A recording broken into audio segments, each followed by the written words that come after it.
আসুন আজ আমরা বানাই শীতের সিজনাল সবজি শিম দিয়ে পোস্ত। প্রথমে শিমগুলো কেটে নেব।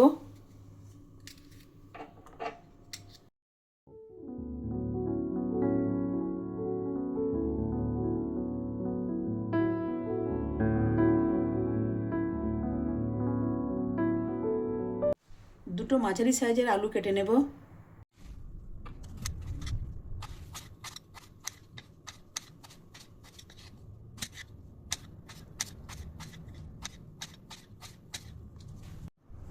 এরপর পোস্ত পেস্ট করে নেব।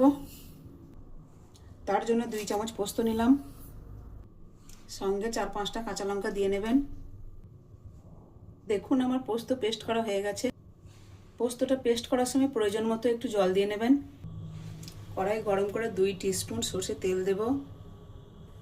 তেলটা হালকা গরম হলে জিরে, কালো জিরে, শুকনো লঙ্কা দিয়ে নেব। এরপর কেটে রাখা শিম আর আলু দিয়ে নেব।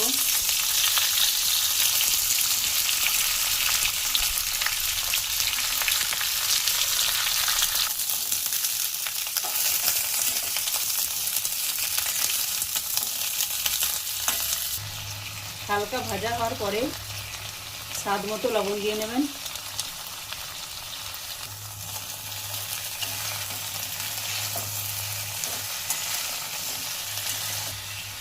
ঢাকা দিয়ে 2-3 মিনিট রেখে দেবেন। শিম এবং আলু হালকা সিদ্ধ হয়ে গেছে। এরপর পোস্ত এবং কাঁচা লঙ্কা পেস্ট এর মধ্যে দিয়ে দেব।